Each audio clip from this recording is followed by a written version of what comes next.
Be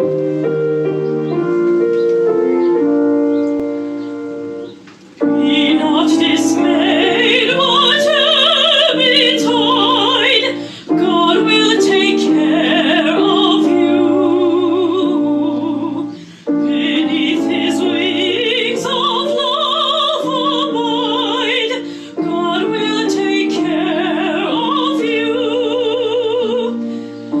God will take care of you through every day, all the way.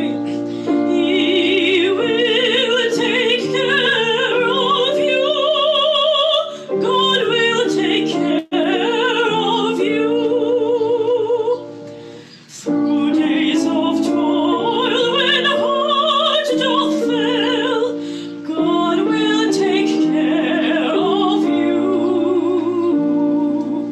When dangers fears you path assail, God will take care of you. God will take care of you through every day, all the way. He will take care of you. God will take care of you. All you may need, he will provide. God will take care of you. Nothing you ask will be denied.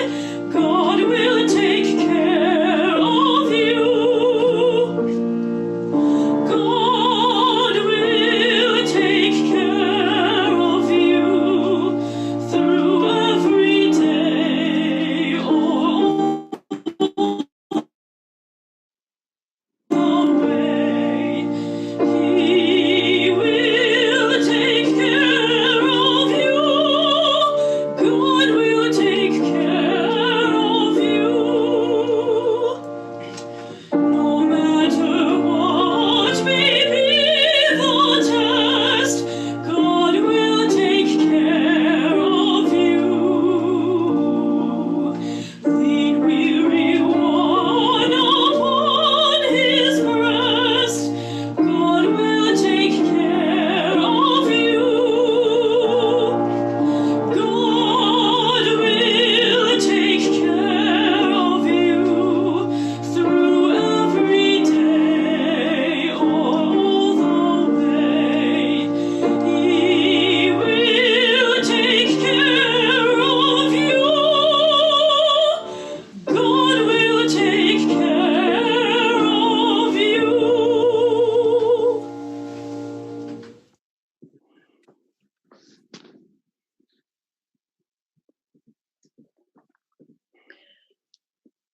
A reading from the Gospel of John. Jesus said, "Very truly, I tell you, anyone who does not enter the sheepfold by the gate, but climbs in by another way, is a thief and a bandit. The one who enters by the gate is the shepherd of the sheep. The gatekeeper opens the gate for him, and the sheep hear his voice. He calls his own sheep by name and leads them out. When he has brought out all his own, he goes ahead of them, and the sheep follow him because they know his voice. They will not follow a stranger, but they will run from him because they do not know the voice of strangers." Jesus used this figure of speech with them, but they did not understand what he was saying to them. So again, Jesus said to them, "Very truly, I tell you, I am the gate for the sheep. All who came before me are thieves and bandits, but the sheep did not listen to them. I am the gate. Whoever enters by me will be saved and will come in and go out and find pasture. The thief comes only to steal and kill and destroy. I came that they may have life and have it abundantly. Hear what the Spirit is saying to God's people. Thanks be to God.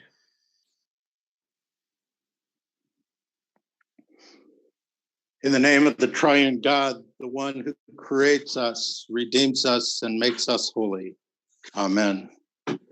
Amen. So I'm going to begin with a rhetorical question. That is, I'm letting you off the hook right out of the gate so that I'm not actually expecting you to answer me.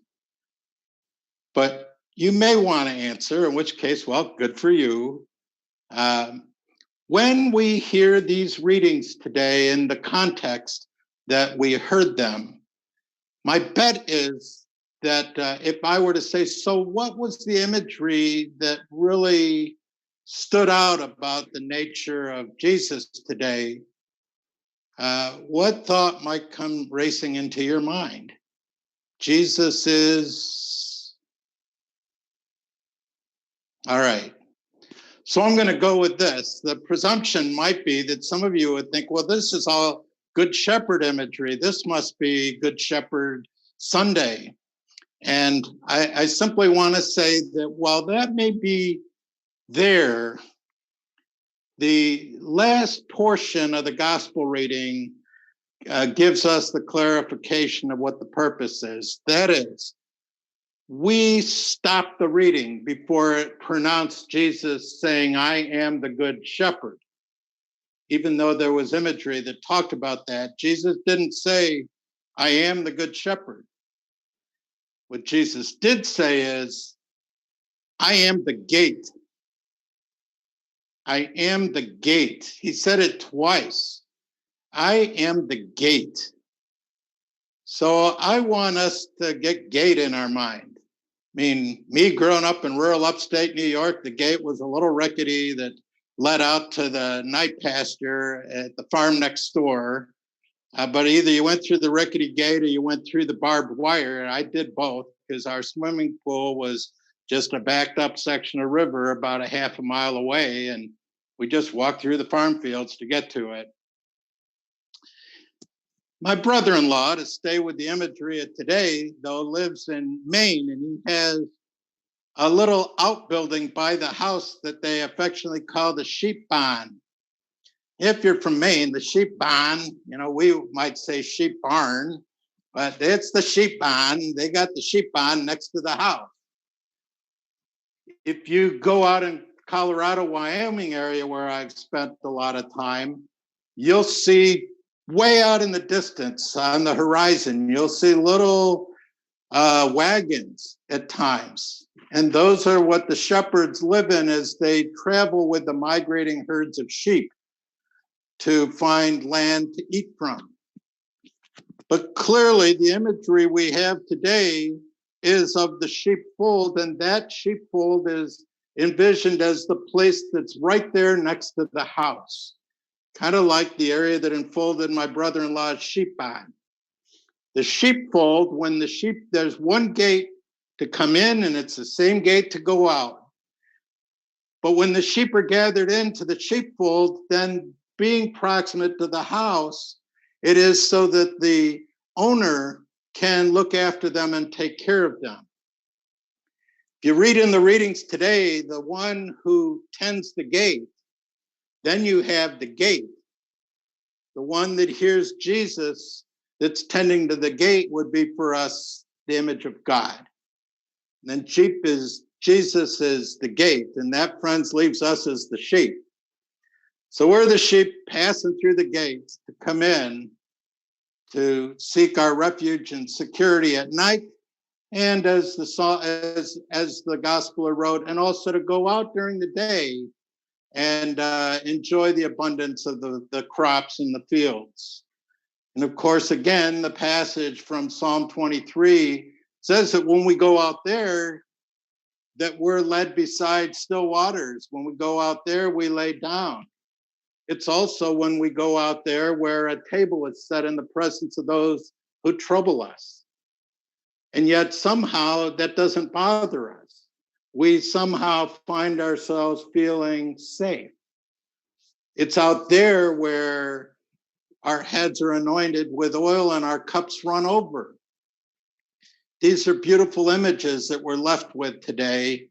And I'm going to say that in the world of pandemic that we're all weathering right now, experiencing in so many different ways, there are many things that are trying to steal our sense of peace, like thieves and robbers coming in to rob us of our joy and the fullness of everything that God is trying to bring and make abundant in our lives. I don't need to remind you of those things because being in your local proximities right now, you're living that reality. You're reminded of that frequently. I need to remind us for a brief minute about the gate of who Jesus is for us. And that might help us if we think that back way early in the chapter from John's gospel, we have a couple things. We have Nicodemus coming to him that I've shared, and we're being asked to be born from above. But also we have Jesus saying, I am the way, the truth, and the life, the way. And the way passes through the gate into the presence of being both in safety, but the way passes through the gate in the way that leads us out into fruitful, abundant pastures and fields, calm places, even in the midst of trouble trying to rob us of our peace. The gate, friends, I'm going to say for us, is grace.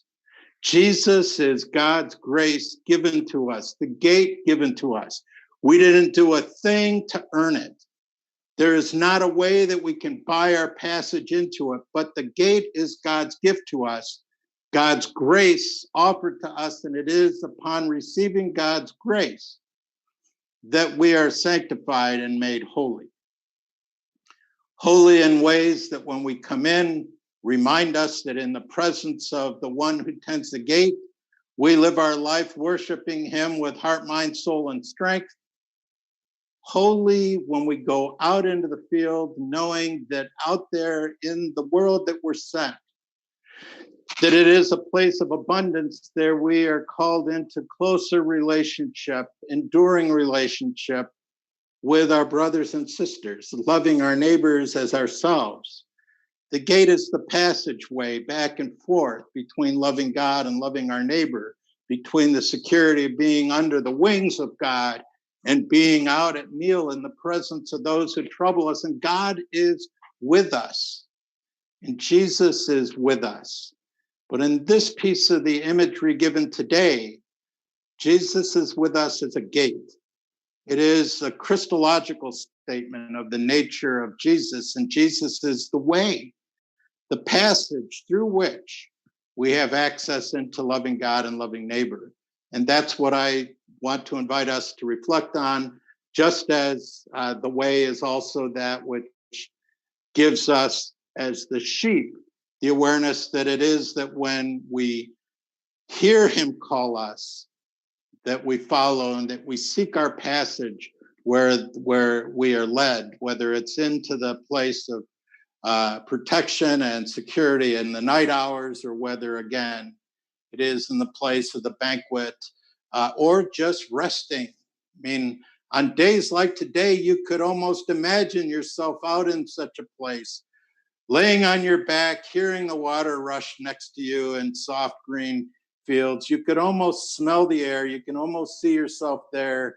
And the beauty of being in such a place is that if you could be in that place without a care in the world, it is because you would know in that place that it is the rod and staff of the one who cares for us that is there overseeing us. So yes, you will hear of Jesus being the good shepherd. It is the very next statement. But in our passage for today, we begin by understanding that he is the pathway, the gate, the passage through which that we are invited to walk and to pass our lives. I bring that to us today simply because we need a chance to celebrate. we need an opportunity to know that outside of us currently being embraced in the sheepfold, are verdant pastures waiting for us, places that we will be called forth to be able to go out and to engage the world with fullness. But while we're here, I invite us to know that it is in the sheepfold that God continues to be present with us, caring for us in ways that we gather together. And I pray that during this time of being isolated and apart from people, that you can be reminded that there are verdant pastures in this world